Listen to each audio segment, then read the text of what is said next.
chers confrères, si les fractures du rachis pédiatrique sont rares, les bursts le sont encore plus. Il s'agit d'une fracture tassement du corps vertébral atteignant les plateaux, la colonne antérieure et moyenne, souvent associée à une kyphose locale importante et une rétropulsion osseuse intracanalaire. Seulement 6 études existent en pédiatrie sur le sujet.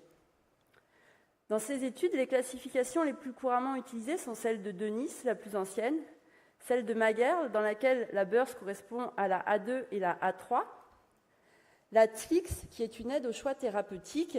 Initialement développée pour l'adulte, Céline a récemment montré une bonne reproductibilité et efficacité de cette classification chez l'enfant. Cependant, elle concerne l'ensemble des fractures.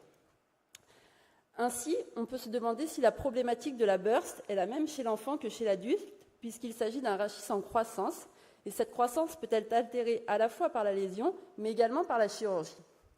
Plusieurs questions se posent donc. Quels sont les objectifs de la chirurgie chez l'enfant? Quel niveau opérer? Quel patient opérer? Quand faut-il libérer? Et quand faut-il associer une greffe antérieure? Nous essaierons de répondre à ces questions à partir de notre série d'une revue de littérature. Dans cette série rétrospective multicentrique, nous avons inclus les patients âgés de 18 ans ou moins, ayant au moins une burst fracture. Nous avons analysé les paramètres démographiques, les paramètres cliniques avec le statut neurologique, les paramètres radiographiques avec la kyphose vertébrale et les hauteurs vertébrales, ainsi que les données chirurgicales. Nous avons comparé ces résultats aux différents temps de suivi et au recul de plus de 2 ans, ainsi que les différents traitements. 27 patients ont été inclus, 63% de filles. L'âge moyen était de 15 ans. Il s'agissait essentiellement donc d'une population d'adolescents. Le type d'accident le plus fréquent était l'accident sportif, suivi de la chute, des accidents de la voie publique et des défenestrations. Dans cette série, 3 patients avaient un déficit neurologique, 2 paraplégies complètes et 1 paraplégie incomplète. Le site fracturaire était thoracique dans 13% des cas, lombaire dans 30%, et la majorité des fractures étaient situées à l'étage thoracolombaire. Il est à noter que 37% des patients avaient des fractures étagées. Elles concernaient essentiellement la zone thoracolombaire et lombaire. 23% des patients avaient des lésions associées, viscérales ou des membres. Parmi les traitements, un seul patient a été traité orthopédiquement, 13 patients ont eu des arthrodèses postérieures seules, 12 patients associés à une greffe antérieure et un patient à une arthrodèse postérieure avec une cimentoplastie. Les niveaux de fusion étaient très variables. Dans la majorité des cas, un niveau au-dessus et en dessous de la fracture était instrumenté. Les fusions plus longues concernaient les fractures thoraciques et les plus courtes, les fractures du rachis lombaire bas. Concernant les résultats radiographiques, dans le plan sagittal, la kyphose vertébrale était significativement corrigée, de 17 à 4 degrés en post-opératoire. La hauteur du corps vertébral antérieur était restaurée de 15 à 20 degrés, ainsi que la hauteur postérieure de 23 à 26 mm. Au recul, nous observions une perte de 2 mm de la hauteur antérieure du corps vertébral, mais cette différence restait toujours significativement plus élevée que le préopératoire. Dans le plan coronal, 4 patients avaient une déformation liée à la fracture, avec un angle de Cobb moyen de 10 degrés, corrigé en post-opératoire, sans perte au recul. Si nous analysons maintenant l'apport de la greffe antérieure dans notre série, en comparant les 13 arthrodèses postérieures aux 12 patients chez qui une greffe antérieure était associée, nous n'observons pas de différence de correction, que ce soit en termes de kyphose vertébrale ou de hauteur du corps. Également, au recul, il n'existe pas plus de perte de correction dans notre série sur ces 2 paramètres. Nous avions 6 complications dans la série, 3 complications mécaniques, une pseudarthrose, une kyphose jonctionnelle et une évolution de courbure sous-jacente ayant nécessité une prolongation de l'instrumentation. Sur le plan neurologique, les 2 patients paraplégie complète n'ont pas récupéré, la paraplégie complète a progressé d'un stade.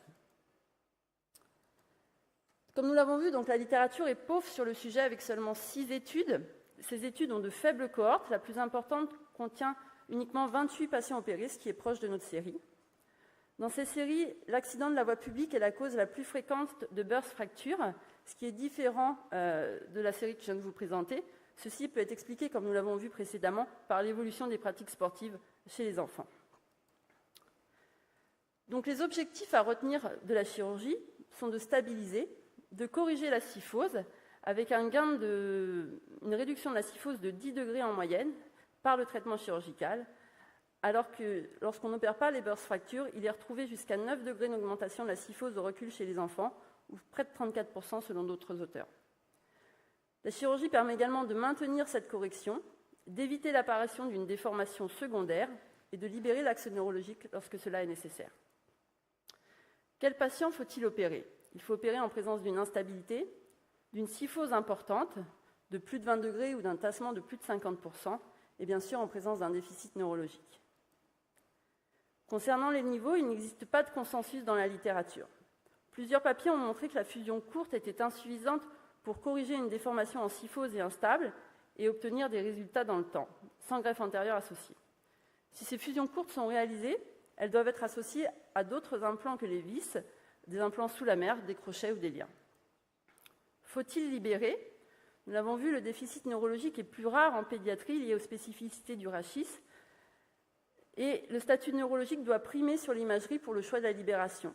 Comme chez l'adulte, il existe un remodelage du canal. Mumford, chez l'adulte, avait montré que 22% de la compression disparaissait en 2 ans et qu'il existait une résorption du fragment libre en 1 an. Quand faut-il associer une fusion antérieure?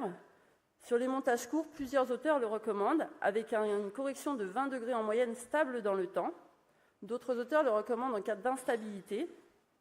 Enfin, certains l'utilisent pour libérer par voie antérieure. Et bien sûr, après un temps postérieur, lorsqu'au contrôle scanographique, il persiste un vide osseux, ou si l'on observe que la correction s'est effectuée essentiellement dans le disque. Pour conclure, la burst fracture est une fracture donc essentiellement de l'adolescent, donc des enfants qui ont déjà atteint le stade pubertaire. Il s'agit de traumatismes à haute énergie, avec une association lésionnelle fréquente qu'il ne faut pas négliger. La chirurgie est recommandée pour corriger la kyphose et l'instabilité. Les montages courts peuvent être réalisés s'ils sont associés à une greffe antérieure qui est également recommandée si la correction est très importante ou s'il existe une perte osseuse au scanner. Les lésions neurologiques sont plus rares que chez l'adulte et la libération est recommandée uniquement en cas de déficit. Enfin, il faut garder en tête que l'évolution de la kyphose locale est importante dans la burst fracture et l'on connaît la conséquence d'un mauvais alignement sagittal à l'âge adulte. Un autre point important est le manque de données cliniques dans notre série comme dans la littérature, et il serait intéressant d'analyser les relations à long terme entre la clinique et l'évolution radiographique chez ces patients. Je vous remercie. Je passe la parole à Élie.